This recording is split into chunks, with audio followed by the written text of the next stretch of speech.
What is good, people? Welcome back to the channel. KG is back. It is time for a live stream. We haven't done one in around 2 weeks. It's been a while, people. I've been dropping content, recorded, uploaded, and I hope you've enjoyed that. But I thought I'd go live today, man. See how everyone's feeling, seeing how everyone's doing, talk about a couple of the rumors that have come out in the last couple of days and today. And speak about also what the club released a couple of days ago in regards to two players that they've offered new contracts to. But listen, people, before we get into all of that, like the video, subscribe to the channel, of course, drop your thoughts and comments below. I have been to see Final Destination Bloodlines today. I'm not going to spoil it. I'm not a jackass, even though some people think I am. But the scene with Tony Todd, man, got me. I didn't cry, but if I was a crier, I'd have been streaming in that cinema, man. Beautiful. But anyway, yeah, Final Destination, you know what to expect, people. You know what you're getting. It's brilliant popcorn movie stuff. You know what I'm saying? What's it? Okay, Michael in the house. Hello to you. Yep. Yep. And hello to everyone that's in the chat so far. And of course, if you're watching a replay. Obviously, as well, with all the rumor videos and wish list stuff, it's all to do with speculation. We don't know anything about what Leeds United are going to do money-wise, how much money we've got to spend. We don't even know who's going to be going at this stage. There's been no announcements in terms of rumors of players leaving, which I wish there was a couple, but we don't know who is going to be moved on. We have no ideas of any of this. So everything that we're talking about, of course, is always speculation at this point until we get one of those Leeds United of open talks with, and then we can really get involved in the conversations there. So yeah, people, first of all, let's get into the press release from Leeds United itself, because this is the one where it is actual news from Leeds United, and this is where you get actual information. So it's all official here. And Leeds United, confirmed the retained list for the 25-26 season. And obviously, Joshua Giavogi is left, which is great, for him to be a part of this. It was a nice goodbye. I loved his goodbye on Instagram as well. Very nice words, very nice thoughts and feelings that he had in regards to his time at the football club. I know from a couple of players themselves, they absolutely loved him behind the scenes. He was he was almost like a father figure to a couple of the players in that sense. He was really good with the guidance, and you could tell that impact was there off the pitch. But yeah, just an outstanding guy, and I wish him all the best for the future. But Leeds did say that he's gone now. Obviously, Manuel Solomon and Joe Rothwell have been returned to their parent clubs, which we expected. Obviously, we don't know if we're going to go back in for Manuel Solomon at this point. We have no idea. I would think with Joe Rothwell, that should be it. Joe Rothwell, thank you for everything, but hopefully Southampton's calling you, you know what I mean? But those two get returned. But then this was the one that piqued my interest. The club remains in discussions with first team players Junior Firpo and Sam Byram. And this is where I go into my, if this is where we're gonna go, it obviously for me means that, okay, if you're gonna try and retain these two players, for me personally, it means that you've got to strengthen everything else. Like if we can't strengthen every position, which I'm aware we're not going to, by the way, people. If we're not going to strengthen every position, you better make sure that your goalkeeper, centre back, central midfield, and strikers are all up to par, because we cannot have more than one, and I mean at best 2 weak positions. And obviously, we've been promoted since the 21st of April. So for me, there's no excuses for not plugging in gaps and filling in quality. But again, we don't know who's going to try and be moved on. For me, I would try and move on Gruev, but maybe the club see a role for Gruev in the Premier League. This is what I mean. We're just all speculating right now what the squad is going to look like come the first week of the Premier League season. But in this case, the club remains in discussion with first team players Junior Firpo and Sam Byram.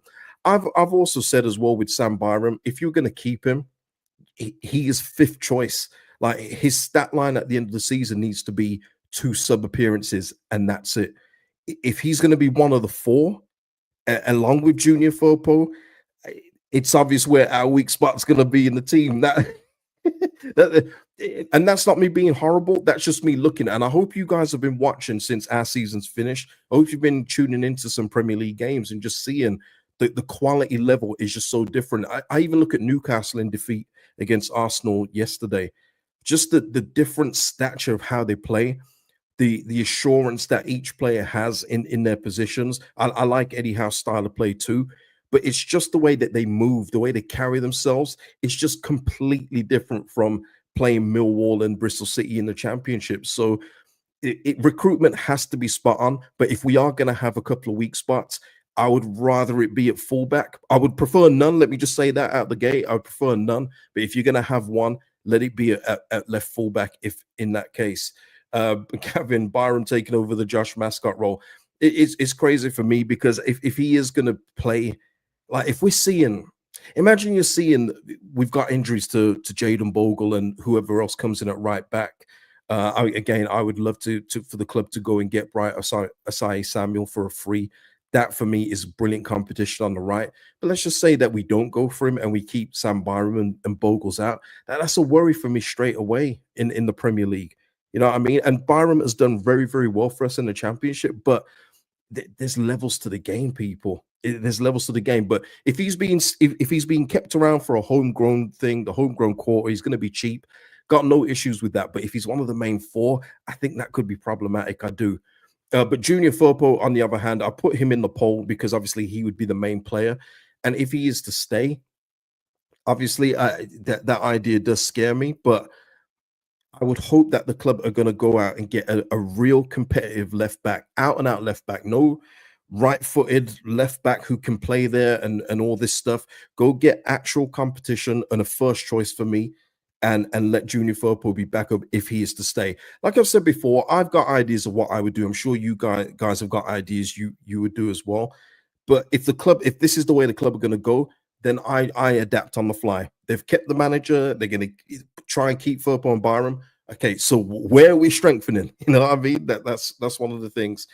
Gavin here saying Firpo seems to have plenty of suitors. He should do. Yeah, he should have a few suitors being free and coming off the back of a couple of really good seasons. But yeah, like I say, there's difference in are any of those Premier League clubs, Gavin? That's what I would ask. Is anyone from the Premier League going, Junior Firpo? It's probably not, is it? It's probably abroad, the European countries where, you know, it's a bit different tactically over there compared to England. So yeah, it's one of those where we'll wait and see. Does he re-sign? We'll cross that bridge when we come to it. Let me see what you guys are saying in the poll, because we're gonna have to put up a new poll in a minute. Okay, so good for a backup is 50%. Yeah, so you guys are in favor of Firpo staying. Cool, no problem. Good for a backup, 49%. A mistake, 22%. A bad side heading to the window, 20%. Good for a start at 8%. Okay, right. So we'll move on to the next bit. Let me see. Soucek. And I'm going to put up another poll, people. More polls in the strip club. Let's go. Good move. Not good enough. And let me just see. Depends on the price. There you go. You're getting polls in real time. So let me just put this one in, because we're going to move on to Tomas Soucek next, people. We're going to move on to Tomas Soucek next. Oh, before we leave the retained list, one name that did surprise me. Well, not surprised, but I thought, for the departure was Luca Thomas. And that shows to me that obviously he's not going to make the grade here, but I thought he had outstanding potential, going forward. Maybe this is one we look at down the line and see where he ends up. But I did like the look of Luca Thomas. So I was a bit surprised that he was let go, but maybe he's looking for more permanent first team football elsewhere too. But yeah, let's have a look. Let's go on to Tomas Soucek, because he's been rumored to have interest from Leeds United and of course Everton, his ex-manager David Moyes. He scored 9 goals for West Ham this season, which is, that's nothing to sniff at. But the rumored price for the 30-year-old, with I think 2 years left on his deal, is £20 million. And this is one for me, because I do like Soucek, I do. But if we're going for a dynamic midfield with energy, movement, that's not Soucek. And the only thing as well, where we know with Daniel Farke likes to play with the 2, hopefully experiments with a 3. It wouldn't work for me in just the 2. I think it needs a 3 midfield for anything with Tomas Soucek to work. But if you're looking at him for his qualities in terms of both boxes, defensively and attacking wise, especially at set pieces, he's a good bet to have. The only thing is, we've had that previously, and I'm not saying that he's the same as Joe Rothwell, but I said when Joe Rothwell came in that he'll be good for 4 or 5 goals, and he didn't get any. I said he'd be good at delivering set pieces, and they were just bang average in the end when you look at it in totality. So I'm not saying that would happen with Souček, where he'll come to Leeds and all of a sudden get one goal and then see you later.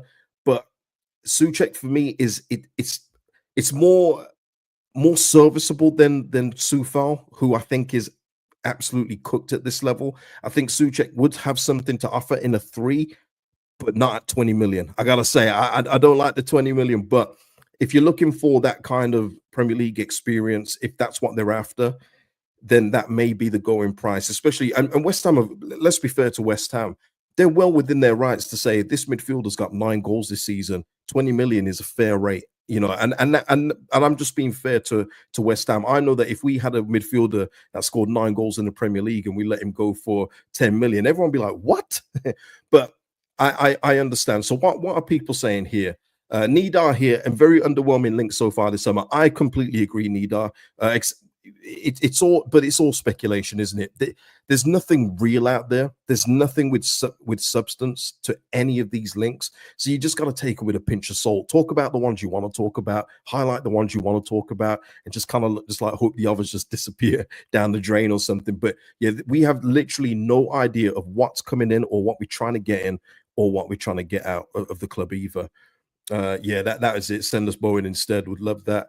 Price would have to be right for sure. Yeah, I mean, listen, if you're talking Tomas Soucek for 12 million, 13, I would say yes. I would say yes, just purely for his experience, for his know-how, for his offensive weapons. But it literally would have to be in a 3. I can't picture him with him. I mean, imagine if we don't sell Gruev and we have Gruev and Soucek starting a game. Ooh, Lord have mercy. Pop Michael here saying 20 million into West Ham's coffers. We should be competing with them, not helping them. Yeah, I mean, they'll be looking to move up from where they are. I mean, I can't believe where they are, but that's how weird the Premier League has been this season. Let me put it that way. It's been very weird. I mean, if Tottenham and Man United are still down there at the end of next season, I'll be very surprised. But yeah, it's been a very, very odd season in the Premier League this season. Yeah, I wanted him when he was at Hull as well, and I know a few people did, but I just don't think Bowen would. I'm obviously we're not talking about Bowen coming here. That's not happening. I think he's just very settled at West Ham now, isn't he? In terms of football, family life, and everything else. Jacob here saying here, what about 12 to 15 million plus 5 million add-ons if we stay up? Yeah, listen, the add-ons you want to pay. I say this all the time when people say, oh, but those add-ons are too much. If you're paying the add-ons, it means you're getting what you want out of the player or what you've achieved as a club. If you're paying add-ons, it means you've hit the right triggers. So, but yeah, 12 to 15, 15 is sounding a little too high. Because what I would say, people, and this is just me, I've spoken about him in a previous video, but this is a way cheaper player, and he would be way cheaper than Soucek, but no Premier League experience. So that will probably go against him in some people's eyes. But Patrick Berg, for me, 27 years old, Norwegian international, I would love to get him in. And I just picture like a 3 midfield of Ampadu, Tanaka, Berg. I mean, that's a lot of energy there. Good tough tackling with Ampadu.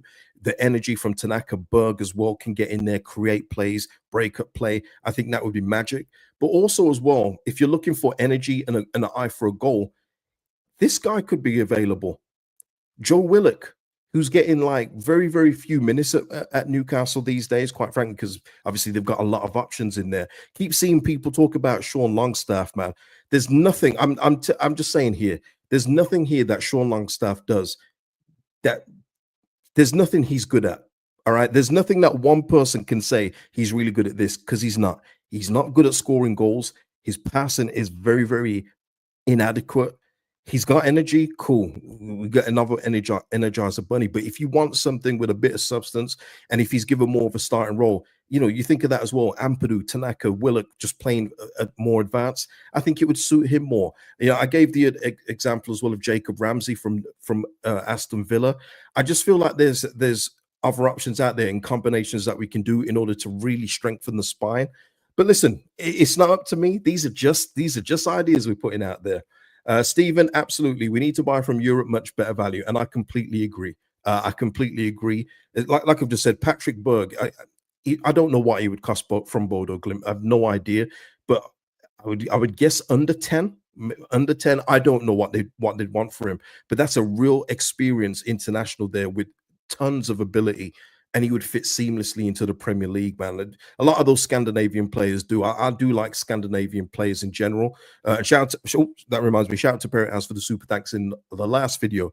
But they, they just have that technical ability and that work ethic that works in the Premier League. A lot of them translate very well to Premier League football. Nidar here saying Willock is a solid Premier League player. If the price and wages were right, I'd take him. Yeah, same here. Obviously, it's all to do with price, but that's going to be up to Leeds United, isn't it? It's, as people say, it doesn't come out of our pockets. But yeah, Joe Willock for me is one of those where I think a move would do him good. It would rejuvenate him. He has got a real eye for goal. I know the stats look damn in there, but he's literally getting like 20 minutes, 25 minutes sometimes when he gets on the pitch. So he's not an out and out starter there. And who can blame him? They've got Tonali, they've got Joel Linton in there, they've got who's the other one? Tonali, Bruno Guimaraes. Who's the other one? Bruno Guimaraes, the most valuable one. So obviously he's not going to get a lot of football there. But yeah, I'm just throwing it out there. If you could mix Patrick Berg and Joe Willock, I'd take that combination probably over Tomas Soucek. But I'm not completely against Soucek in the right system and for the right price. Let me just see here. What we're saying here. It's very, very mixed. I'm going to leave the Soucek. I'm going to leave the Soucek poll up. Don't think I need to do another one, do I? Let's move on to somebody else who I've spoken about recently on Transfer Talk as well. And that is Promise David of ASG out in Belgium. And it was reported today from Sky Sports Switzerland and Sasha Tolaveri that Leeds are very interested in the potential signing of Promise David in the upcoming transfer window. The report states that the striker has made it clear he's keen to consider options from abroad, particularly England, despite his current side trying to get a contract extension signed, tying him down longer than the current 2026 expiry. The 23-year-old could be available for a free fee of at least 16.8 million this summer, with Brighton also named as a possible destination as the interest spins his head.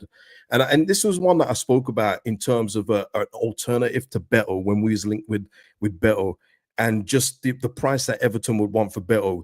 First of all, taking a striker like that off them is problematic. Giving them near what they're going to want, nearly 30 million, is even more problematic. When you can go to Europe and get somebody younger with a much higher ceiling. And he was one that I mentioned along with his strike partner, who I would absolutely love. Again, Brighton do have a partnership with ASG, which probably gives them first refusal on any player that could be Premier League bound, so that could be a problem within itself. But if Promise does want the move to Leeds United, and this is the kind of forward they want a physical forward, but he's got a brilliant touch for a big man, by the way. Brilliant touch for a big man.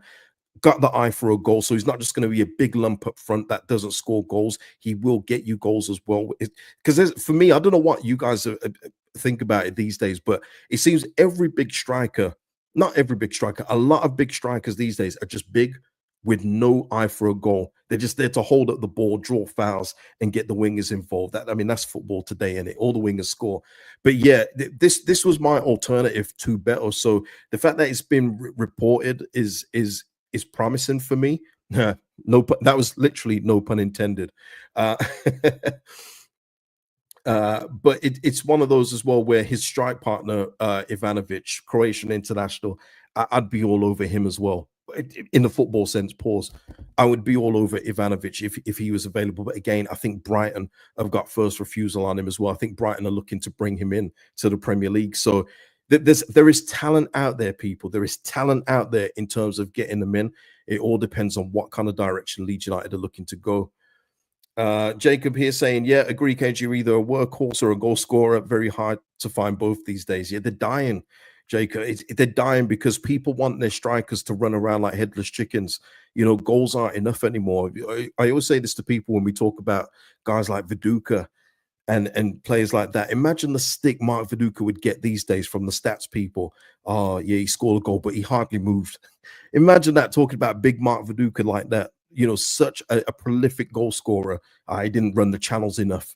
It'd be insane. But he had the touch and he had the goal scoring ability. But yeah, I think probably Vardy is the last one. I'm not going to speak about Vardy in this one. I'm just talking about what Jacob's talking here. Vardy doesn't let you rest, but he has the eye for a goal as well. And listen, he went out like a legend that he is, man. Great stats for Leicester. Um, we already have a headless chicken. We do, yeah, we do. And that's the thing, Gavin. We don't know if he literally could be the starter for the team next season. We literally have no idea. That's what I'm saying. I've had ideas for number 10s.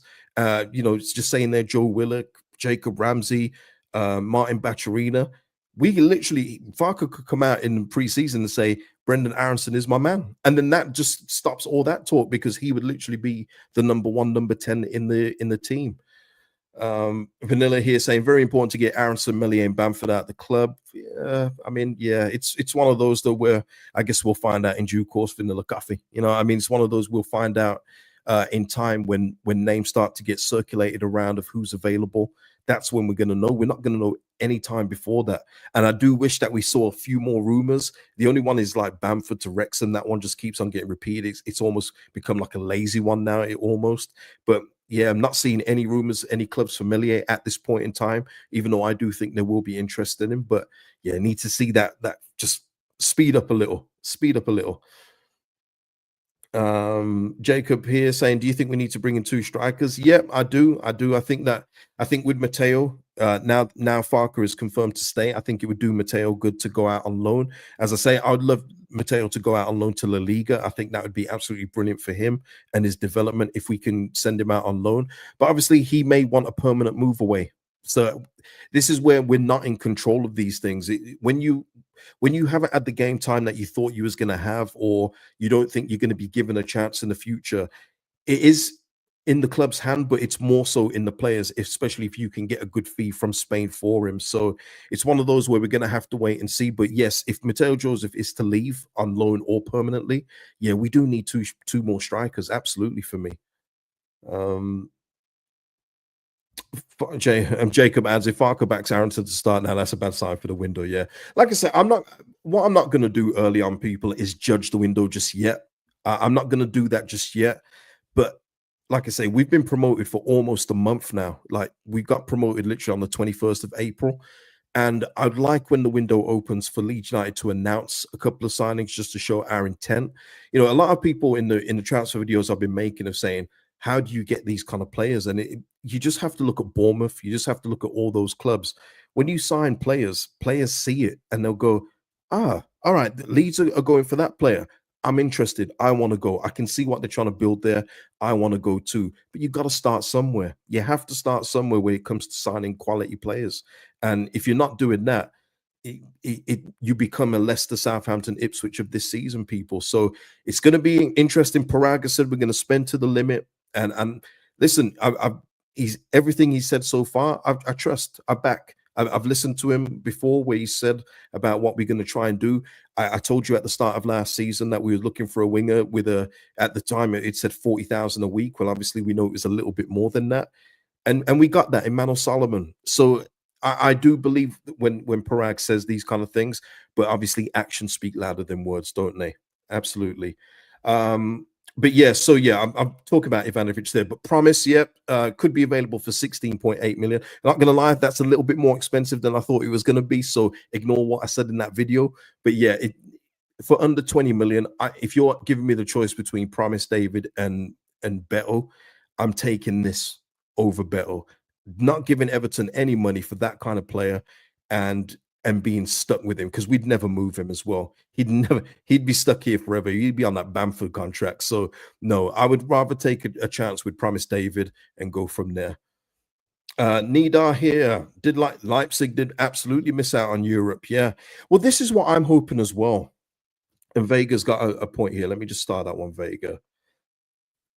Yeah, this is what I'm hoping as well, because we don't know the conversations, but I'm hoping that Red Bull are going to be very, very heavily involved in the network and convincing players to move to Leeds, players that otherwise wouldn't have moved to us in the Championship. I'm hoping we'll be more open and ready to come to Leeds United now. Now we're in the Premier League, and I think it should be something we need to explore. They've got a very, very healthy network, very good players in that network. One of the ones that if we had got promoted last year, or maybe it was a couple of years ago, was Szoboszlai. He would have just been perfect for, he's utilized different for Liverpool, But the way that he would have been at Leeds United, he'd been more of the main man here. He would have been brilliant for us. But it's along those lines where we need to use the Red Bull network, and hopefully they will help us out with a few signings. And I think they will. Jack saying Sesko or Openda it is then, yeah. Apparently, this is going to break Mike Balanoff's heart, longtime member of the viewer of the channel. But I think he's going to Arsenal. I think he's going to Arsenal, man. So, Mike, you may see Sesko in the Premier League, but it just won't be for Leeds, mate. I'm sorry. Vanilla Coffee, yeah. If clubs smaller than us, like Bournemouth, Brentford, and Fulham, can stay, we should too. It'll be down to Farke, yeah. Even discounting the last bit, Vanilla Coffee.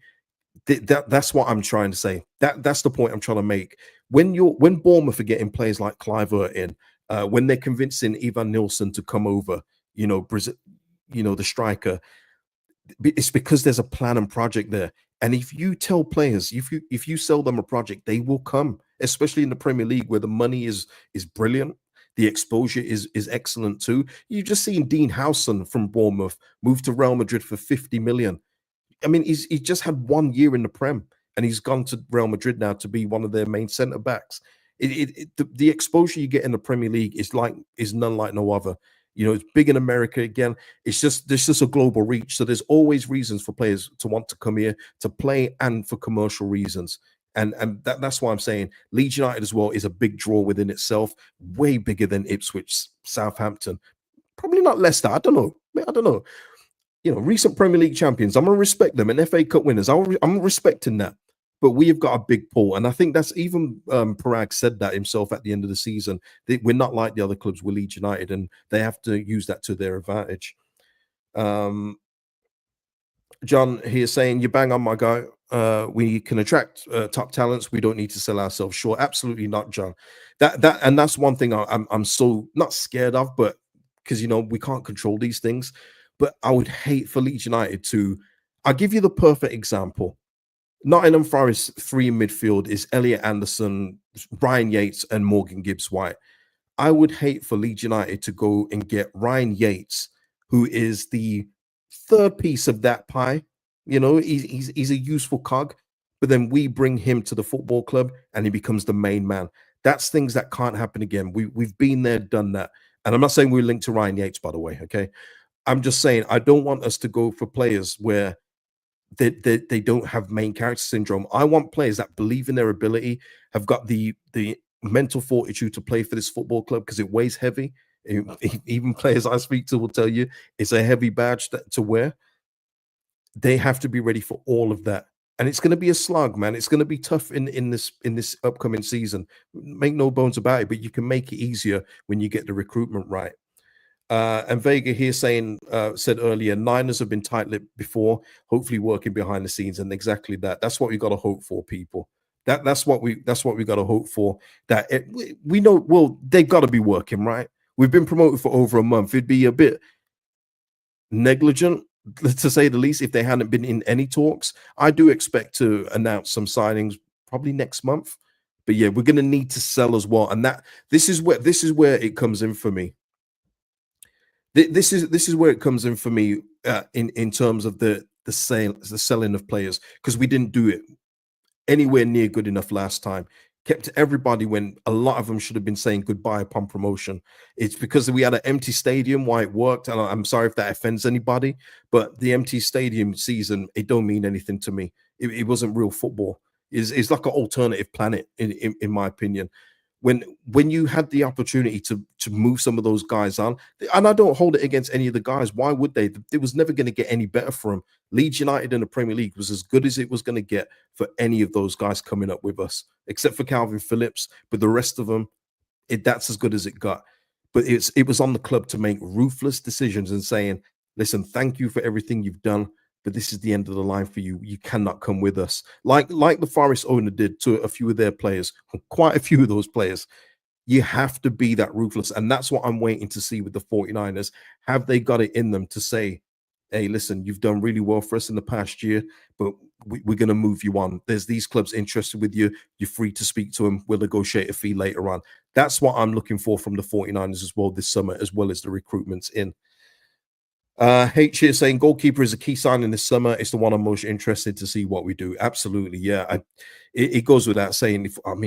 You know what it is, H. I haven't even thought of Eli Melier starting the season for us, and that could be, an error on my part. I don't envision him starting the season here. I think he will be moved on this summer. It would be criminal to see Eli Melier in goal for us. He was literally one of the worst goalkeepers in the championship, which for me automatically probably makes him the worst goalkeeper in the Prem.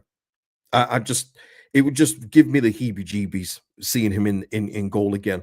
We had a nice calm ending to the season with Darlow in the goal, but yeah, it's time. Like I've mentioned on here before, Livakovic is my number one choice. I'm trying to recruit all the Fenerbahce at this rate, but he would be my number one choice. There's others out there though, man. Fofana, I've mentioned as well. As anyone, please don't say Ramsdale in the chat. I beg you. But is there any other? I mean, if Nick Pope becomes available, if Burnley sell James Trafford to Newcastle, even listen, no one has been a bigger Nick Pope fan than me. I call that man Sir Nick Pope. The only thing with Nick Pope in the last couple of years is that he's had a couple of shoulder injuries, which is quite worrisome. But at the basics of what he can do, he will save you points. He literally will save you points. Okay, may not be able to kick it out to the left back in a neat fashion. As long as you keep the ball out of the net, I'm happy with that. But it all depends on who becomes available, right? It all becomes available. Yeah, spoke about Fofana already, man. He would absolutely be someone I'm looking at. He's next up. He's next up, man. If we don't take him, somebody else is going to take him. Luke here talking about this is another one I've seen mentioned as well. I'm just going to jump to the end of this one, Luke, in Callum Wilson. Once again, I like Callum Wilson a lot. And if you're talking about perfect world, Callum Wilson, I take him all day long. The glaring issue with Callum Wilson is he's never fit. And he's got slower. I saw him in the Arsenal game. And again, he's up against Saliba and all them guys. But that's not Callum Wilson from a couple of years ago. The injuries are taking a toll on Callum Wilson's legs. And I don't think we need to replace Bamford with yet another sick note. We literally could enjoy Callum Wilson scoring a couple goals for us. And then on the Sunday, we'll get a notification saying Callum Wilson's out for the next 8 weeks with a leg injury. And it's like, oh, man, it would be annoying. It'd be so annoying, man. Michael here, Emi Martinez, where's he going? No idea. I think it's Saudi. I think he said his goodbye to Villa this week, didn't he? But yeah, I think he might be going to Saudi. But I think even Man United want him, man. Here, Callum to keep Patrick company. Yeah, listen, I like I say to you, Callum Wilson.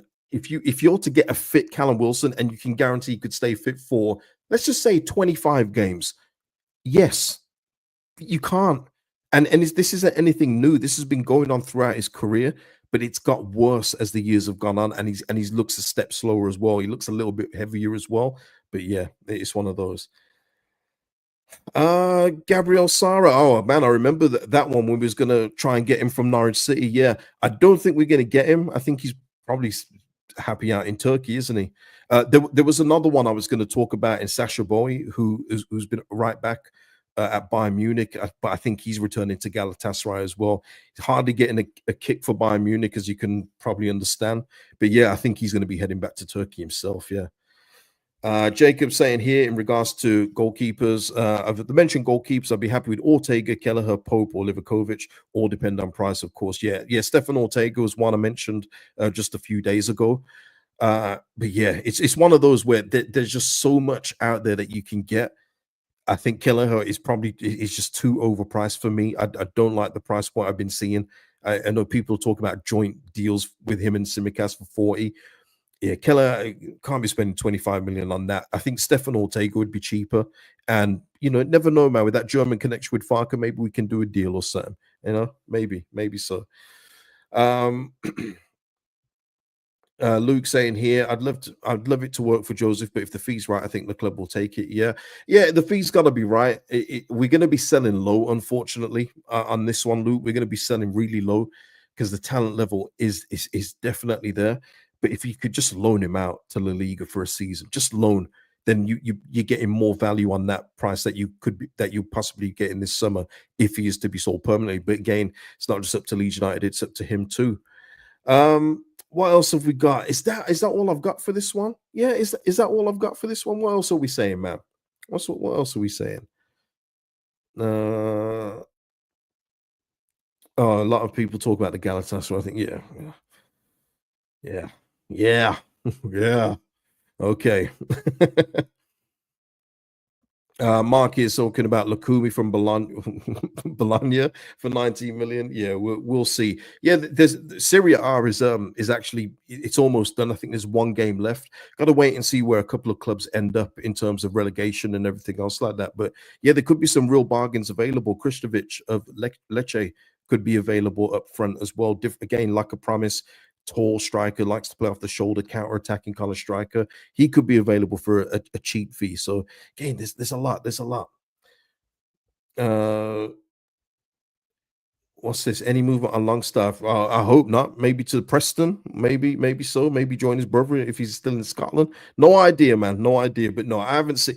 To be fair, I haven't seen any credible rumors to Sean Longstaff, and I want to try and let's hope it stays that way. I don't want any part of that, man. No. He's a nothing player. He just runs around, man. He don't do nothing. There's nothing. If you guys can tell me, because I've watched Sean Longstaff play, all right. So if you've watched him play, I want you to tell me what you think he does outstandingly well, okay? Or not even outstanding. Let me not set the bar that high. What does he do very well? Let me know in the chat, man.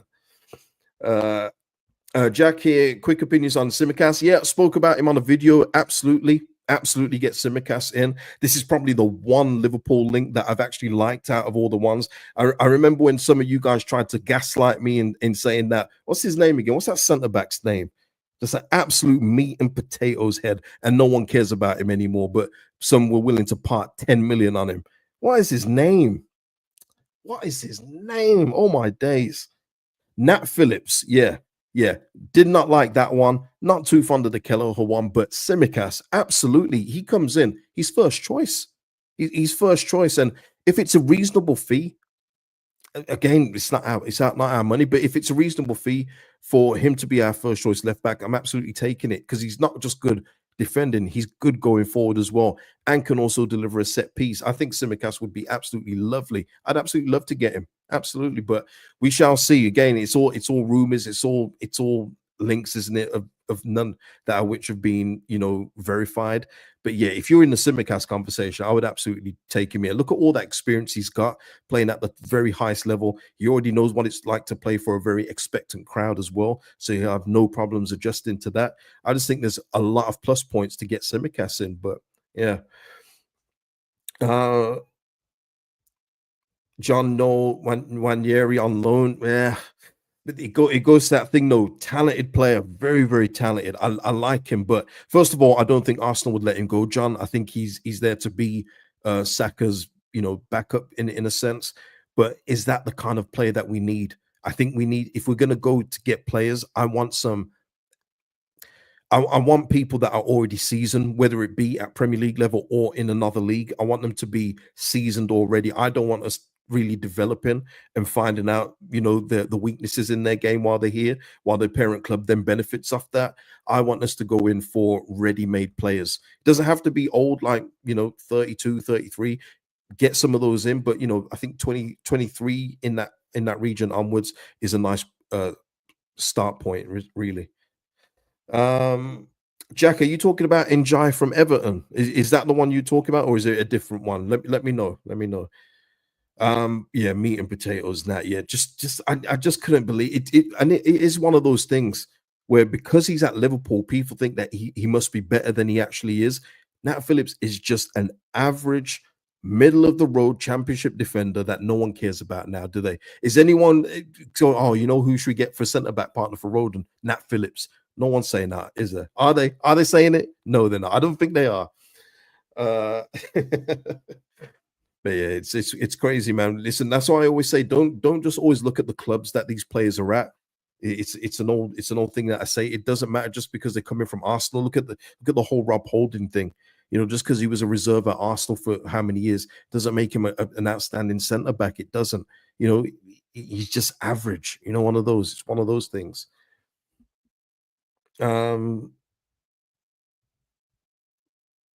Yeah, I see a lot of people looking at Bologna players too. I understand. I understand. Even what's the Scottish midfielder's name? Is it Ferguson? Is it Ferguson? By the way, people, some of you laughed at me about McTominay. You know, I know some of you laughed at me about McTominay, but what I said about McTominay, by the way, was that he is the kind of midfielder that Leeds United fans would absolutely love. He's box to box with an eye for goal. He does all the work in hard stuff, and he's good at several things. Like, I didn't say he was like the greatest player on the planet or nothing, but I just said I think that Scott McTominay, he ain't coming to Leeds now. He's at Napoli. There could be winning Serie A this week. But I'm saying, like, the Scott McTominay time, I think Leeds fans would have absolutely loved him. Yeah, was that you? Yeah, fair enough, fair enough. No problem, no problem. I can take it. I can take it. Yeah, yeah, Ferguson. Yeah, absolutely. Ripper talking about Doig. Yeah, spoke about him as well again on the channel. I still think that he's got all the credentials and all the talent to play as a left back in the Premier League. So if he's willing to leave Italy, because by all accounts he seems to be very settled there, I'd absolutely look into a deal for Doig, and I seriously don't think that would be expensive. I'd be very, very stunned if he was over 10 million. I would be. I think it would be a very good deal to do, and an easy one to do if he's willing to come over. But he might want to try his hand at Serie A football again because they've been promoted, haven't they? So yeah. Yeah, McSauce. Yeah, he'd be a good goal scoring midfielder. Another mistake by Manu and Eric Ten Hag. Yeah, but listen, I don't want to sound like I'm gassing this player up to the moon. You know, I'm not going to look back at him in Premier League years and 10 years ago. Remember Scott McTominay? Well, you know, he was a good player. I'm just saying, for the time of football that we're in now, where it's about energy, it's about getting up and down.